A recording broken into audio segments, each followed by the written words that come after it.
Hello class. Welcome back बच्चों। लो प्यारे बच्चों, स्टार्ट कर रहे हैं नया लेक्चर। बेटा, ये रिवीजन का फर्स्ट लेक्चर है। ठीक है जी। अभी तक तो मतलब मैं कहता हूँ अभी भी कुछ बर्बाद कर दिया है या सब कुछ बर्बाद कर दिया है, अभी भी सब संभल सकता है। Sir you have enough time. ठीक है ना। आपके पास बहुत बहुत ज्यादा टाइम है। ठीक है ना। बाकी तो देखो सर, आपके ऊपर है। मेरे हिसाब से अभी भी पूरे 4 महीने बैठते हैं 15 फरवरी तक। ठीक है ना। और मैं 4 महीने बैठ चलाऊंगा अभी। ठीक है, 15 फरवरी को ही खत्म करेंगे। ठीक है ना। अकाउंट्स का हो सकता है 15 दिन और चल जाए। ठीक है ना। बिजनेस स्टडीज और इकोनॉमिक्स खत्म हो जाएंगे 4 महीने में बड़े इजीली। ठीक है जी। हाँ, पढ़ेंगे। ठीक है, श्री गणेश अच्छा करना चाहिए। अब भाई, पहले इस बार समझ लो चलेंगे कैसे हम। ठीक है ना। प्रोसीजर ये रहेगा भाई, एक चैप्टर बड़ा करेंगे सबसे। ठीक है ना। फिर 2 चैप्टर इजी करेंगे, जो छोटी लेंथ के हैं, जो 4 4 5 5 दिन के। ठीक है ना। एक चैप्टर तो ऐसा ही करेंगे बेटा जो 15 दिन का हो, 20 दिन का हो। सबसे पहले तो ऐसे ही करते हैं। आपको तो 4 चैप्टर पढ़े हैं। ठीक है ना, घूम फिर के। Financial management, financial market, marketing और डायरेक्टिंग, ये 4 बड़े हैं, बाकी 8 छोटे हैं। ठीक है ना। इन चारों में 15 15 दिन एवरेजली लग जाते हैं बेटा। ठीक है ना। और बाकी बेटा दो को मिला लो तो 15 दिन लगते हैं विद केस स्टडीज। तो बेटा ऐसे ही चलेंगे। और बेटा जब एक चैप्टर खत्म हो जाएगा, फिर मैं अभी आपको सैंपल पेपर के नाम बताऊंगा परसों। ठीक है ना। 2 या 3 सैंपल पेपर से हम कवर करेंगे सबकी केस स्टडीज, जो भी चैप्टर बढ़ेंगे। ठीक है ना। फिर एक रिटर्न टेस्ट लेंगे तगड़ा सा। ठीक है जी। जब ऐसा होता जाएगा और हम सारे चैप्टर फिनिश कर देंगे, फिर बेटा हम सीबीएसई सैंपल पेपर की तरफ जाएंगे। बिल्कुल आखिरी में सब कुछ करके, याद करके, टेस्ट देके। ठीक है ना। सीबीएसई सैंपल पेपर बहुत जरूरी है। ठीक है। और ये मैं हमेशा बोलता हूँ, सीबीएसई के पेपर से ज्यादा मुश्किल सीबीएसई के सैंपल पेपर होते हैं। उठाकर देखे ना, इतिहास है उनका अपना। ठीक है ना। जिस बार सीबीएसई कह देगा ना कि मैंने एवरेज सैंपल पेपर दे दिया, तो एवरेज में जान निकल जाएगी। अगर उसने कह दिया ना मैंने डिफिकल्ट दे दिया, तो फिर तो पता ही नहीं क्या हो जाएगा। ठीक है जी। तो प्रोसीजर ये है जो मैंने बता दिया आपको। ठीक है ना। सेम ऐसा ही देखेंगे, इको में बताऊंगा बेटा इको में क्या करेंगे। आज जो मैं चैप्टर स्टार्ट कर रहा हूँ, लेंथी चैप्टर स्टार्ट कर रहा हूँ, ये बता दिया मैंने आपको। चैप्टर स्टार्ट कर रहा हूँ फाइनेंशियल मार्केट, आपका और मेरा फेवरेट। ठीक है ना। मैं मतलब मेरा फेवरेट है, मैं क्यों छोड़ू। ठीक है जी बाबू। अब आपको इस बात से कोई मतलब नहीं होना चाहिए कि मैं किस सीक्वेंस से करा रहा हूँ, प्रोवाइडेड आपको समझ में आए, फिर तो आपको कोई मतलब ही नहीं है इस बात से। इस चीज की मेरी श्योरिटी है बेटा, प्रॉब्लम नहीं आएगी सीक्वेंस की वजह से आपको। ये कहना बहुत ही खराब है बेटा, ये सीक्वेंस होता है, वो सीक्वेंस होता है, एनसीईआरटी का सीक्वेंस आप पूरा पूरा करो तो समझ नहीं आता। ये सब बेकार की बात है, देख लेना चाहिए आपके पास। पता ही है आपको, मैं just sequence of business study शुरू कर सकता हूँ, पर ऐसा कुछ नहीं होगा कि समझ नहीं आए। ठीक है जी। तो सीक्वेंस आपको लेना देना नहीं, प्लीज मेरे को ये मत बताना मेरे हाफ ईयरली एग्जाम में ये आता था या पीरियोडिक में ये या प्री बोर्ड में ये। ठीक है, मेरा कोई वास्ता नहीं उससे। ठीक है ना। मेरा कोई दूर दूर तक वास्ता नहीं उस चीज से। ठीक है जी। मैंने एक बार करा दिया, दूसरी बार भी बहुत स्पीड पर कराऊंगा, ये प्रॉमिस है। ठीक है ना। और वो बस मेरे को पीरियोडिक वगैरह से थोड़ा दूर रखना। ठीक है, वो आप खुद हैंडल करो जैसे भी कर सकते हो। ठीक है जी। तभी हम स्पीड पे रहेंगे। और बेटा देखो प्लीज, पीरियोडिक में कोई छुट्टी नहीं। ठीक है ना। प्री बोर्ड 1 2 में कोई छुट्टी नहीं, ये आप फॉलो करो। देखो अगर आप मुझसे छुट्टी की डिमांड करोगे ना यार, 4 स्कूल, 5 स्कूल, 10 स्कूल के बच्चे हैं, सबके अलग अलग टाइम पे पेपर होंगे, कब कब और किस किस को कितनी कितनी छुट्टी देता है, और वही कोर्स कोर्स बेटा फिर आगे पोस्टपोन होता चला जाता है। तो छुट्टी की डिमांड नहीं बेटा, और कोशिश करो कि रेगुलर अटेंडेंस। ठीक है। रिवीजन मैच में छुट्टी मारना वैसे भी सीरियस क्राइम होता है। ठीक है जी, क्योंकि हम थोड़ा स्पीड पर चलते हैं वहां पर। ठीक है जी। तो अब छुट्टी ना मारी जाए, आचमन बाबू जी हाथ पैर जोड़कर विनती है आपसे। ठीक है जी। बाकी तो चलो निभा ही रहे हैं, जैसे तैसे निभा ही रहे हैं। ठीक है बेटा। चलो स्टार्ट कर देते हैं with this introduction financial market chapter. ठीक है ना। और आपका इंटरेस्ट वैसे ही बकाया रखेंगे जैसे पिछली बार था, उससे भी ज्यादा बढ़ा देंगे, कुछ ना कुछ और ऐसा करेंगे कुछ। ठीक है जी। चलो जी पुत्र, तो चैप्टर नंबर वैसे बता देता हूँ। वो नोट्स अभी निकालने की कोई जरूरत है नहीं वैसे। बाकी फिर भी चलो देखो, लड़कियों को आया तो निकाल, लड़कों को तो पता ही है। ठीक है जी बाबू।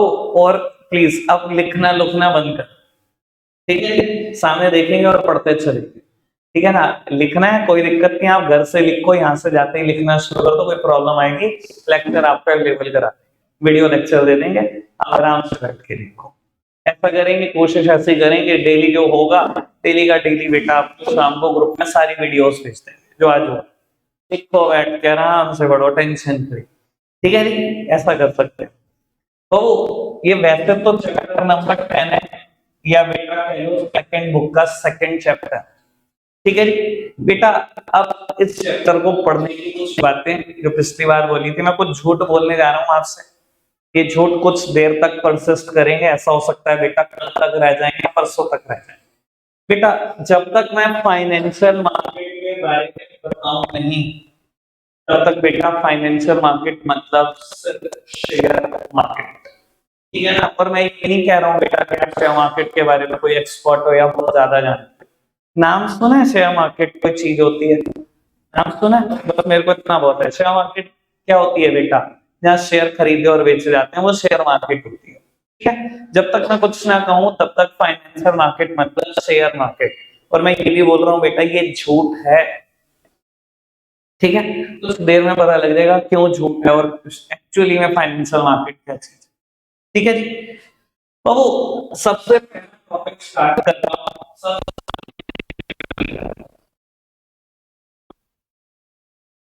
आपके और हमारे जैसे लोग बेटा छोटा छोटा पैसा सेव करते हैं बैंक में, सेविंग्स करते हैं बेटा बैंक में, छोटा पैसा सेव करते हैं। 1000 जोड़ लिया, 1000 जमा कर दिया, 2000 जोड़ लिया, 2000 जमा कर दिया, 5000 जोड़ लिया, 5000 जमा कर दिया। हम सब अपनी छोटी छोटी सेविंग्स करते हैं बैंक में, और बैंक क्या करता है बेटा, इस पैसे को लैंड कर देता है टू द बिजनेस फर्म, बेटा इस पैसे को लोन पर दे देता है बिजनेस फर्म्स को। सेविंग्स करी हाउस होल्ड ने, बेटा पैसा रखा बैंक में, और बेटा बैंक अपनी जेब से थोड़ी देगा आपकी सेविंग्स की ब्याज। यानी कि मान लो हम सब हाउस होल्ड्स ने मिलकर 1-1 लाख रुपए जमा कर दिया, और हम 50 लोगों ने 50 लाख रुपए जमा कर दिए, तो बैंक को अपनी जेब से थोड़ी देगा हमारे 50 लाख की ब्याज। बैंक चाहेगा मैं 50 लाख लोन पर चढ़ा दूं, वहां से कुछ कमा लूं, यही करेगा ना बैंक। तो बेटा हमारे पैसे जो हम सेव करते हैं बैंक में, बेटा बैंक उस पैसे को लोन पर दे देता है बिजनेस फर्म्स को।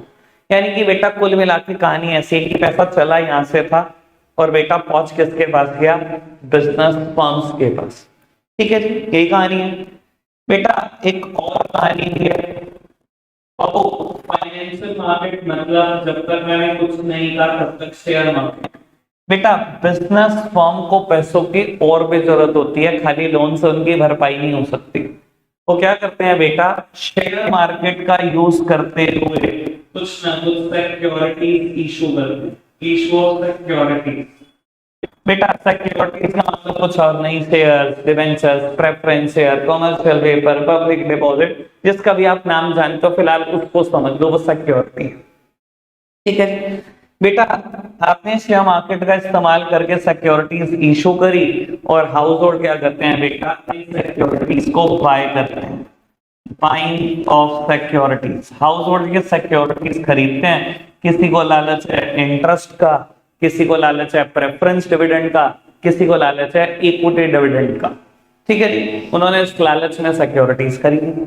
बेटा जब आपने सिक्योरिटीज खरीदी है, तो बेटा उस सिक्योरिटीज को खरीदने के बदले में पेमेंट तो करनी पड़ेगी ना। आपने पेमेंट करी, और बेटा अल्टीमेटली फिर पैसा किसके पास पहुंच गया, क्योंकि वो सिक्योरिटीज बिजनेस फर्म्स की थी, बेटा वो पैसा फिर किसके पास पहुंच गया, बिजनेस फर्म्स के पास पहुंच गया पैसा। यानी कि बेटा चलता यहीं सही है, चाहे आप वो बैंक का केस देख लो, चला पैसा यहां से पहुंच गया यहाँ, चाहे आप बेटा सिक्योरिटीज का केस देख लो, बेटा आपने सिक्योरिटीज इशू करी, आपने बाय करी, जब आपने बाय करी तो आपने पेमेंट करी, और वो पेमेंट बिजनेस फर्म के पास पहुंच गई। यानी कि बेटा कुल मिला के इन दोनों ही केस में पैसा यहाँ चल रहा है और बेटा यहाँ पर पहुंच रहा है, यही कहानी है बेटा। इस प्रोसेस को हम बोलते हैं फाइनेंशियल इंटरमीडिएशन। क्या बोलते हैं, फाइनेंशियल इंटरमीडिएशन। और बेटा ये दोनों फाइनेंशियल इंटरमीडियरीज हैं इंडिया में। इंटरमीडियरी का मतलब क्या होता है? मिडल मैन, ब्रोकर टाइप काम करने वाले लोग। तो बेटा ये इंटरमीडियरी है, बस इसका नाम क्या? फाइनेंशियल इंटरमीडियरी, कि बस यहाँ का पैसा यहाँ करते हैं और कुछ नहीं करते। समझ में आ रही है बात? प्रोसेस का नाम है फाइनेंशियल इंटरमीडिएशन। और बेटा इन दोनों को, बैंक और फाइनेंशियल मार्केट को बोल सकते हैं फाइनेंशियल इंटरमीडियरीज। इंटरमीडियरी मतलब मिडल मैन, ये ब्रोकर की तरह काम कर रहे हैं। कोई दिक्कत तो नहीं? समझ में आ रही है सारी बात? पेपर में कोई छोड़ के जाने लायक टॉपिक है चैप्टर में बेटा, तो ये छोड़ के जा सकते हो, ठीक है? और कुछ नहीं छोड़ के जाना। चलो खैर, पहला टॉपिक तो आसान ही कराना चाहिए, बच्चे का कॉन्फिडेंस मोरल पूरा 7वें आसमान पे पहुंचा लो, ठीक है जी। बेटा अब हम टॉपिक स्टार्ट कर रहे हैं। टॉपिक का नाम है फंक्शंस ऑफ फाइनेंशियल मार्केट। बेटा फंक्शन पढ़ने हैं फाइनेंशियल मार्केट के, और जब तक मैंने नहीं कहा बेटा financial market means share market, यही है ना बेटा बात? जब तक मैंने नहीं कहा फाइनेंशियल मार्केट मतलब शेयर मार्केट। तो बेटा चलो जी शेयर मार्केट के फंक्शन जानने की कोशिश करते हैं। बेटा शेयर मार्केट क्या क्या करती है? बेटा अगर मैं पहले फंक्शन की बात करूं तो देखिएगा बेटा बहुत लेंथी हो जाएगा, ठीक है ना? सिर्फ मैटर एक्सप्लेन कर दूंगा। और वो पहला फंक्शन है mobilisation of saving and channelling them into most productive use, ठीक है जी। शेयर मार्केट का पहला फंक्शन है mobilisation of saving and channelling them into most productive use. चलो इसका मतलब समझने की कोशिश करते हैं, क्या मतलब है? बेटा कहते हैं शेयर मार्केट का काम पता क्या है? मोबिलाइज करना सेविंग को। बेटा हाउस होल्ड से छोटी छोटी उनकी सेविंग इकट्ठी करना, मोबिलाइज करना, और चैनलाइजिंग मोस्ट प्रोडक्टिव यूज। बेटा उनको डिफरेंट अपॉर्चुनिटीज देना टू इन्वेस्ट। बेटा शेयर मार्केट क्या करती है? छोटा छोटा पैसा इकट्ठा करती है शेयर होल्डर से, इन्वेस्टर से, हाउस होल्ड से, और बेटा उनको डिफरेंट अपॉर्चुनिटीज देती है कि यहाँ इन्वेस्ट कर ले, वहां इन्वेस्ट कर ले, वहां इन्वेस्ट कर ले, जहां तुझे मोस्ट प्रोडक्टिव यूज है वहां इन्वेस्ट कर ले। कोई मुझसे पूछे कि भैया प्रोडक्टिव यूज क्या होता है? तो बेटा प्रोडक्टिव यूज क्या होता है? हर वो जगह जहां पैसे से पैसा बन जाए, तुम्हें लगता हो जहां पैसे से पैसा बन जाए, हर वो जगह प्रोडक्टिव यूज है। हर वो जगह प्रोडक्टिव यूज है जहां पैसे से पैसा बनता है। हर वो शेयर, हर वो डिवेंचर जहां पैसे से पैसा बन जाए, वो मेरा प्रोडक्टिव इस्तेमाल है। बाबू एक बात बताओ, क्या शेयर मार्केट सच में बहुत प्रोडक्टिव है? सर देखो 99% तो है, अगर आप समझ के करो तो। मेरा मानना ऐसा है वो बहुत प्रोडक्टिव है बेटा। 99% है अगर आप समझ कर करो, अगर नॉलेज है सच में। तो बेटा इतना पैसा दे सकती है, जिंदगी में कभी ख्वाब में ईमानदारी से इतना कभी नहीं कमाया होगा, ये मैं फॉर श्योर बोल रहा हूँ आपको। इतना दे सकती है, ठीक है ना? और मैंने इसके बहुत सारे एग्जाम्पल पास्ट में दिए हैं। 2-4 का डिस्कशन करना चाहो तो बेटा मैं दोबारा बता देता हूँ, कोई ऐसी दिक्कत नहीं है मुझे। बेटा याद तो एक समय जब 2020 हम कोविड को फेस कर रहे थे, ठीक है ना? एक समय आया था बेटा हम कोविड को फेस कर रहे थे, ठीक है ना? 2020 मार्च 2020 बेटा ऐसा लग रहा था दुनिया शायद खत्म हो जाए, किसी 1 दिन 2 दिन 4 दिन पता नहीं 5 दिन तक खत्म ना हो जाए। तो बेटा इतना पैनिक का माहौल था कि शेयर मार्केट ने गिरना शुरू करा। लोग तो ऐसे कह रहे थे कि शेयर मार्केट खत्म हो जाएगी, अभी तबाह हो जाएंगे लोग, ठीक है ना? लेकिन जिनके पास ठीक ठाक सामान था, जिनके पास ठीक ठाक माल था, और बाबू उनको समझ थी कि मार्केट ऐसे खत्म नहीं होती, हर 10 से 12 साल के बाद मार्केट एक बार ऐसा इंसिडेंट जरूर फेस करती है। 2008 में बेटा लेमन ब्रदर्स एक बैंक हुआ करता था, यूएसए का सबसे बड़ा बैंक, वो इंसॉल्वेंट हुआ था। तभी मार्केट में ये हालात हुए थे, बिल्कुल टूट हो गई थी मार्केट, खत्म होने के कगार पे। लोगों को लग रहा था अभी खत्म हो जाएगी मार्केट, हमारे सारे पैसे बर्बाद हो जाएंगे। सर जितनी तेजी से मार्केट गिरती है उतनी तेजी से रिकवर भी कर जाती है, जितनी तेजी से गिर सकती है। तो बेटा इंसिडेंट था, ठीक है ना? मतलब मेरी आंखों से देखा हुआ इंसिडेंट था। तो मैं शेयर मार्केट को बहुत अच्छे से ऑब्जर्व करता था उन दिनों, और खाली हो गया बिल्कुल, तो देखने का और मौका मिला, ठीक है ना? बस कमी ये थी कि इन्वेस्ट करने के लिए पैसे नहीं थे। हर जगह सबकी अपनी अपनी फाइनेंशियल कमिटमेंट होती हैं, तो मेरी फाइनेंशियल कमिटमेंट अलग थी, मेरे पैसे कहीं और पर ब्लॉक थे, ठीक है जी। टाटा मोटर्स उस टाइम पर 72 का था। ठीक है ना, मैं सिर्फ यही बताने की कोशिश कर रहा हूँ कि कैसे मार्केट प्रोडक्टिव है। ठीक है ना, मैं आपको थोड़ा सा मोटिवेट भी करना चाहूंगा कि करो इन्वेस्ट, थोड़ा सा समझो पढ़ो और करो, इन्वेस्ट भी करो। सर 72 का टाटा मोटर्स था, आज चेक कर लो प्राइस। अभी देख रहा था मैं यहाँ पे बैठा हुआ, तो टाटा मोटर्स 670 रुपए चल रहा था, 600 ऐसे ही होगा, 665 से 675 की रेंज में घूम रहा था। ठीक है ना सर, आप मुझे ये बताओ कितना बीता है, 3 साढ़े 3 साल बीते हैं। सर कोई दुनिया में ऐसा ईमानदारी का धंधा है जो आपके पैसे को 9 गुना कर दे, 9 टाइम्स 3 साल में। सर बैंक की ब्याज देख लो, अगर एफडी की होती तो 6% कमा रहे होते, कितना 20-30% कमाया होता। ये देखो मार्केट ने कितना दे दिया, 900%। 900%। तो मुझे भी बताओ कोई ऐसा और धंधा। सर शायद कोई नजर नहीं आएगा आपको, अगर आप ईमानदारी से सोचने की कोशिश करो। ठीक है ना, 600 कुछ पे ट्रेड कर रहा था, 600 के बिल्कुल आसपास रिलायंस, बिल्कुल 600 के आसपास रिलायंस ट्रेड कर रहा था। अब आप सोच भी नहीं सकते यार, रिलायंस 600 के पास कभी तुम्हें जिंदगी में मिले, उस टाइम मिल रहा था। ठीक है ना, और एक मेरे पार्टनर के रिलेटेड, उन्होंने एक प्रॉपर्टी बेची हुई थी, उनके पास 1.5-2 करोड़ रुपए आए थे वाइट में। ठीक है ना, सारा पैसा बैंक में पड़ा था। वो भी चार्टर्ड अकाउंटेंट है, हमारा दोस्त यार।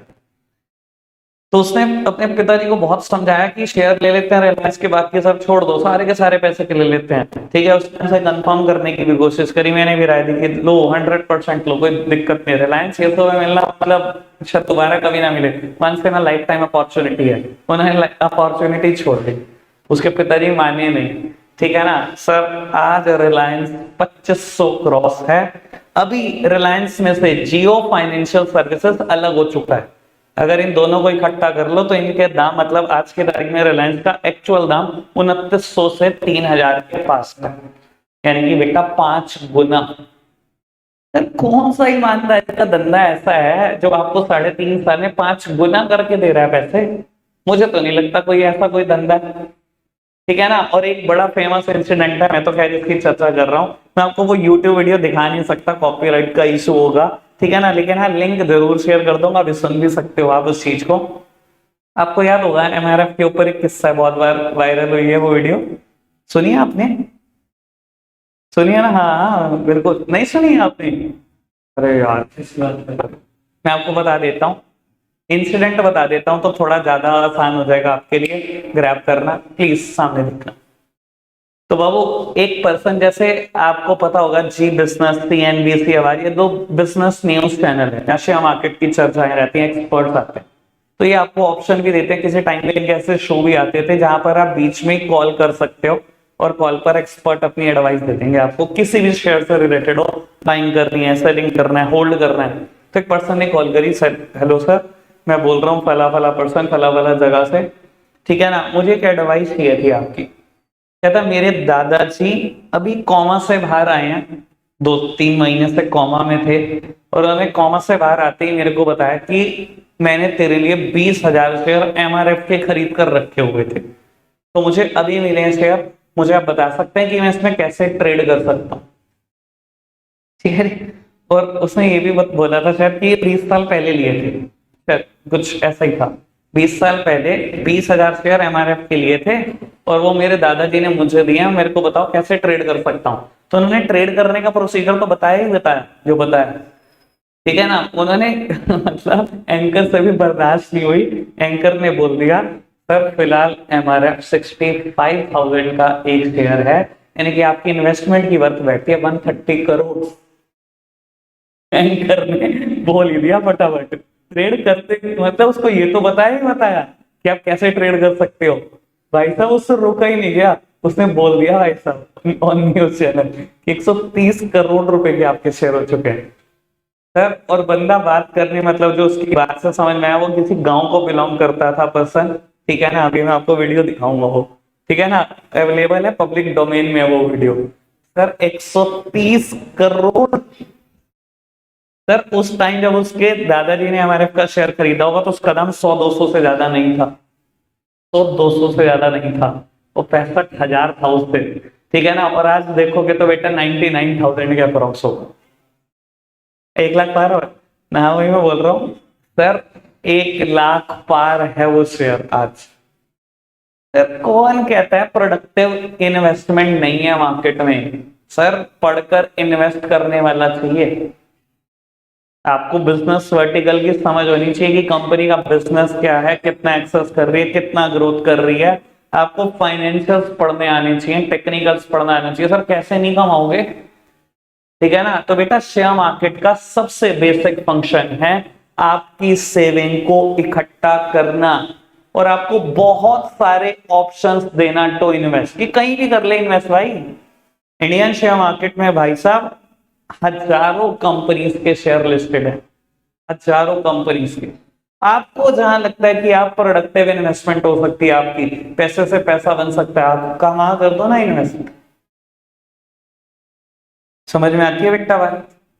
आपको जहां लगे कि मैं प्रोडक्टिव हूं, वहां कमा सकता हूं, वहां करो इन्वेस्ट। तो शेयर मार्केट का पहला काम है आपके पैसे को बढ़ाकर देना, प्रोडक्टिव कर देना। क्या मैं क्लियर हूं पहले फंक्शन को लेकर? कोई दिक्कत तो नहीं बेटा, बात समझ में आती है? आज ज्यादा नहीं कराएंगे, ठीक है ना, बस इतना ही रखें, ठीक है। आज के लिए इतना ही रखते हैं प्यारे बच्चों, बाय बाय।